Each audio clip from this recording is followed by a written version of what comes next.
The first chapter is going to be idea consciousness. Wise people have said never take credit for anything you do. And if you must take credit to discern yourself from the group, um, you then give the responsibility to God. You give the praise and the grace and the presentation um, and the connection. Oh my. There we go. To a higher power. Don't discern yourself as separate from the whole entity unless you're speaking from a portion that is removed from your human ego. And what we're going to do with this chapter called Idea Consciousness is really develop that principle within you to experience idea consciousness. So where does it start? It starts with your birth. It starts with mom and dad and all the things you learn as a child. As you begin to go out and expand, you go to school, your consciousness begins to expand. You go to the grocery store, you have a difference of understanding. You use finances, you have a relationship with money, your consciousness expands. You hear about things on the news and your consciousness expands, and you realize that grandma and grandpa are coming over, and your consciousness expands, and you go to grandma and grandpa's house and your consciousness expands, and you hear your parents talking to your brother and your sister, and your consciousness expands, and you hear that people have fallen ill, and maybe somebody is facing death or an apotheosis experience, and your consciousness expands.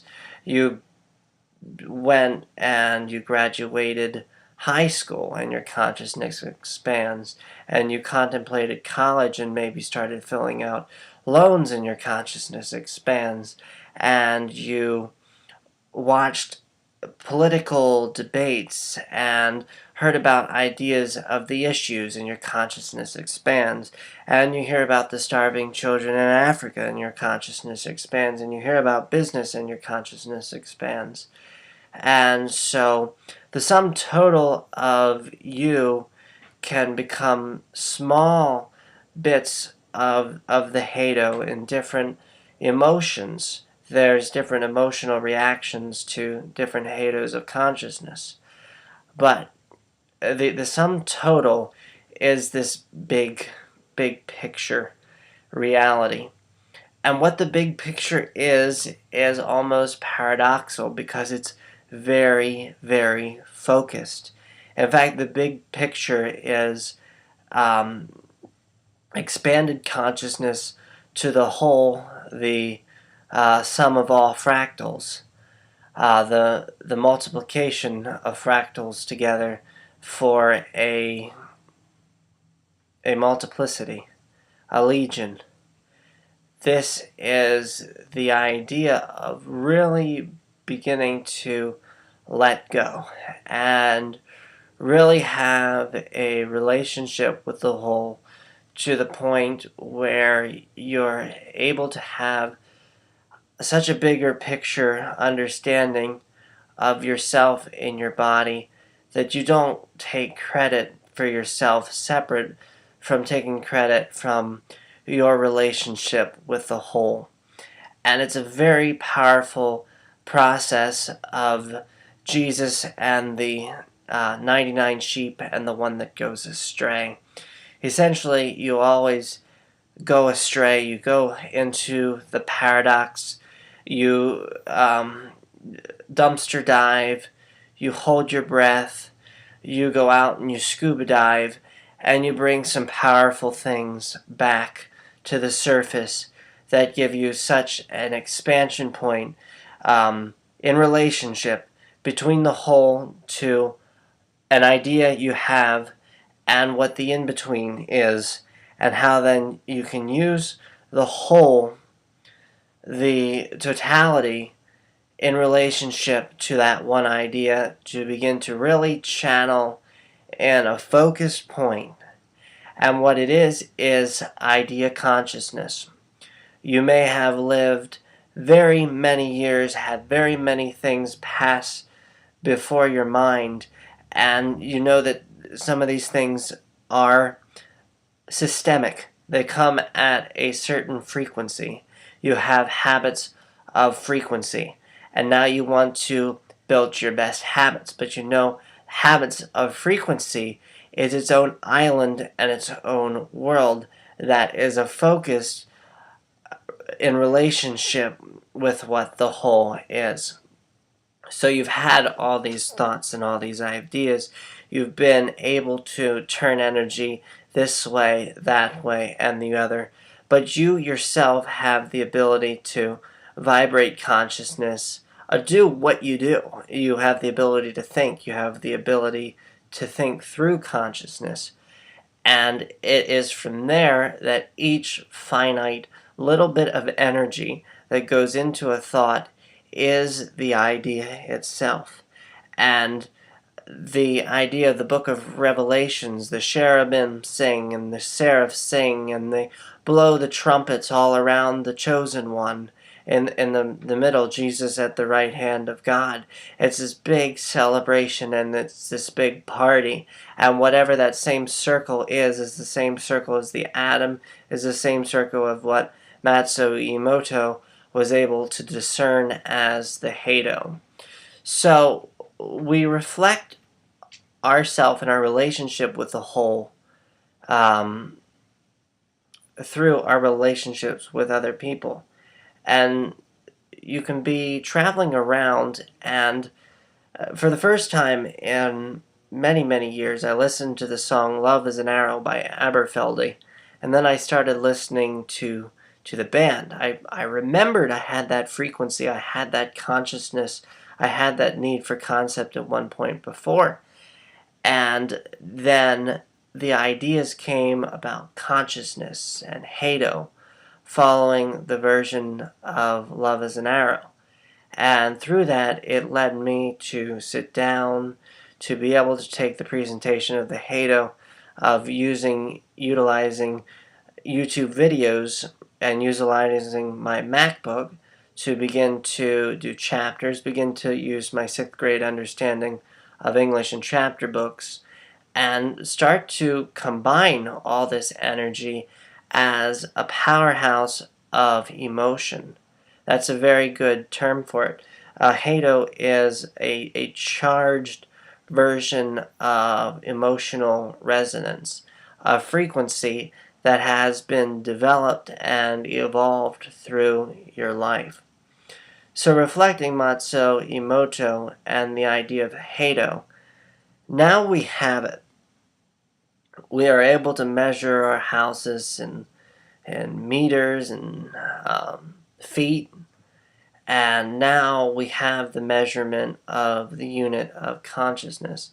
And I, as a creative being, sit down and I find myself wherever I am in the universe. John Lennon said, "Why on earth are you there when you're everywhere?" And now I have the need for concept to be the deliverer of the concept of coming up with principles for the idea of what the Hado is. And we've been able to discern that it is the idea. So now we want to draw lines around the idea of what the idea is. So say the idea is a lightning bug. It lights up. It is a light. It is a vibrated consciousness. It is some version of experience within the totality of experiences. And you caught it in a jar. And you caught the novelty with your net. And you were able to capture it.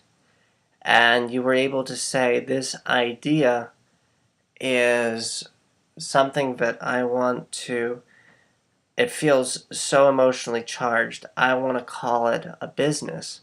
I want to call it a life experience. I want to call it wealth. I want to call it a place for stability. I want to begin to draw these lines through research and development for playing with the idea of the Hado in a way that is relatable, that other people understand, that they're able to get excited and inspired by the idea of the idea of the idea consciousness. And this is new territory. This is new training grounds. This is leading edge. And it's what do we do now that we have a halo of consciousness? I worked in retail, and recently I was looking at the opportunity of starting a store. And the idea of starting a store, when I'm able to think about a map of what I know how to do, I have retail consciousness. You don't realize it as you're accumulating it little bits and pieces at a time, but as you begin to see the system as a unit of consciousness, then there's some value there to what you're able to do. And so the Hado becomes a unit of currency that people, if they take on to this idea, now things usually have a process for the first followers and the early adapters before some other ones come and they begin to take the playing field of what a Hado is. So let's come up with the idea of 0 point. We'll come up with the idea of the radiant as a place to start. The radiant that can vibrate through many dimensions, much geometry, much addition, much multiplication. It radiates through your use of neural plasticity to accumulate certain subjects. So let's say we are going into the world of emotionally charged ideas. And this is one thing that I found out in life that was fodder for this, is I have learned in every situation how to make the decision that makes me happier, and it expounds into places of greater clarity, of dropping one wavelength and picking up the highest one. But I found that life energy takes some bit, maybe reflected off of financial consciousness, a rabbit in the hat that has a little bit of scarcity energy attached to it. So I have this idea of basically this perfect system in emotional energy. And it's already perfect. But there are streams of scarcity consciousness that accompany it. And so it's sparks, and it's a light show.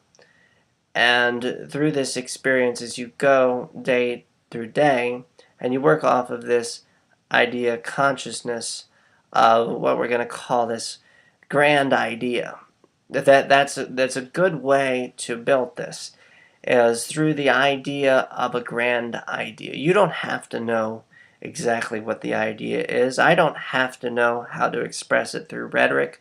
All that you and I both for this exercise you need to know is there is this emotionally charged energy that has within it the stuff of life that I think is expanding, is life-giving to many, is